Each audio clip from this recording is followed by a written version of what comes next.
the thing from just completely obliterating itself, right? The whole financial fabric of the global economy completely unraveling.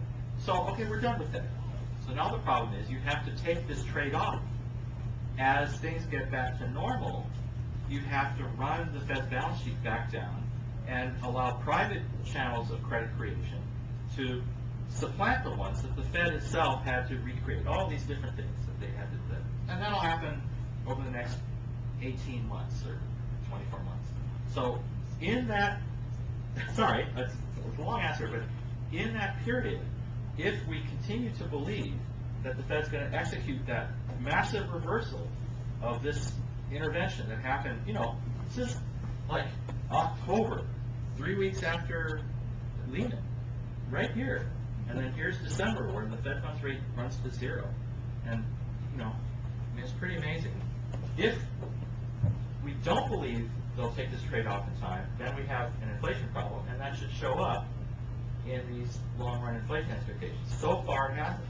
So far, it looks like inflation expectations are running right back to where they were before all this carnage, when the number was 2.25. And Bernanke used to use this phrase, long-term inflation expectations are well anchored. What he meant was the number is 2.25, plus or minus 25 basis points. So I'm pretty sure we head back there. There's risk now because of this infusion, and so we'll have to keep our eye on whether the Fed can actually extract it. Paul, the Vice President yesterday said that the economic crisis is a lot worse, and they might need another stimulus package. If we do pump another $1 trillion into the economy, what's that going to do to all these forecasts? Yeah, I heard a little about that, but I didn't actually hear the statement. Yeah, the question was that Vice President. What's Biden's smoking? Biden. I wanted to say Cheney, but it's like, no. And that guy like shut up and go hunting or something. Vice President Biden, said he's concerned there might be a need for another stimulus. That's an interesting communication strategy for one thing. I mean, it's like Duke gets on TV this afternoon, Duke Iona, and says, hey, okay, I got the solution to the fiscal crisis of the state. Like, did Annie Lena go on vacation or something? So I'm just not sure how much we should take that into account. My sense is that this is the fiscal stimulus, right? So this is what the implication for the deficit was 2% of GDP, thank you, George W. And then the recession causes a 3% of GDP increase in the deficit as taxes fall. And then we add another 3% in the actual fiscal stimulus, the ARRA. And okay, well that's 3 percentage points of GDP. We have to add another one. The rule of thumb in these situations is do it fast, make it huge, and don't really worry too much about the details. That's the rule in the financial crisis. Right? Well, no, you read this literature on financial crises, and these guys, there's like 35 financial crises in the world in the last 50 years or something like that. Basically, there's one a year somewhere. And if you read that literature, they say, basically, you put the thing on, and then you pull the thing out. And if you're Japan, where it's not big enough the first time, and then you do another one, and then you do another one, and then you do another one, it's like, at the end, it's like, that doesn't work. So, do I think that another one is needed? No, I don't think another one is needed. I wouldn't recommend one.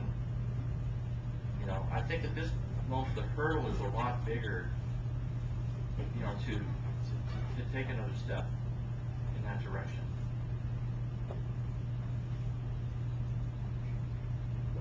Anyway, I was just contemplating that for a second because, there's an interesting question of whether you need to spend all your money or change the rules. And while the mic's being handed over, let me give you an analogy. So there's all this talk now about, the governor is going to lay these people off.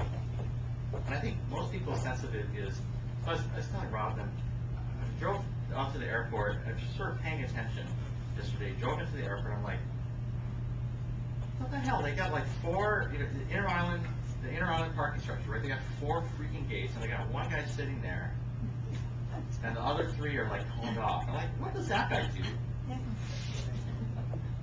What is that exactly? I don't know what that guy does. And then I go drive in, and they're like, oh, we got the valet. I'm like, what the hell for? You got a whole new parking structure. There's like 3 guys that valeted their car. How lazy do you have to be? You know what I mean? To drive your car and to valet your car from the elevator well. They parked the car right there. Like, you couldn't have done that.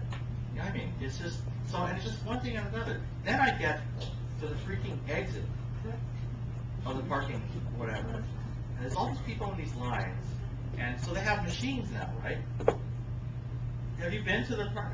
You stick the card inside, you stick your credit card inside, it charges you $1, you go. And they have these stupid-ass temporary signs that say, dude, there's a machine over here, right? So you don't have to sit in the back with the big Samoan lady inside the, counter thing. And there's 7 lanes. So in lane 6 has a machine. There's like 4 of them that have machines. It's huge long lines. Lane 7, there's a machine, and there's a big Samoan lady helping somebody. She's standing at the machine. I'm like, get your ass over to one of the gates without a machine and start helping people. And if people can't figure out the machine, we'll just push them from behind through the gate. So then I look at number 7. There's not even anybody there, so I just go up and use the machine. Oh, they turned the sign around. I get out of my car, I turn the sign this way, said, there's a machine over here, like 10 guys pull up behind me. Why do we even need these people, right? So the moral of that story is when I was working with my UH colleagues about this, they just revised their forecast. They say if you cut government spending this much, blah, blah, blah, it's going to be, there's a second negative feedback loop for the local economy. And I dispute that. In the first place, surely you knew that if revenues fell, government spending was going to have to fall in a balanced budget constitutional environment, which every state has. And surely that was already in your forecast. I mean, it was in mine. But even beyond that, just because they're not working doesn't mean output actually goes down.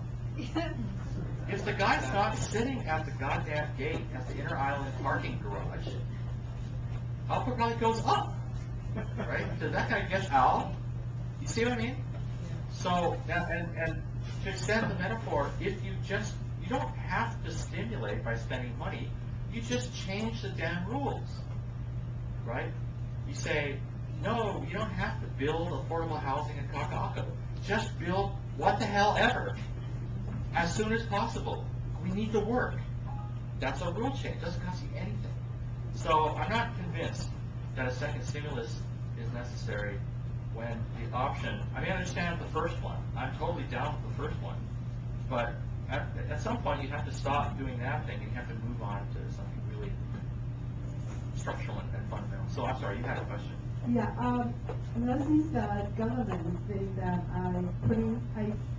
I print so much money to help the economy, and then right now they have so many things going on in the Congress saying that universal health care, all of this, they get all my clients really worried because the increased cost and tax consequences, which is really bad for the middle class people.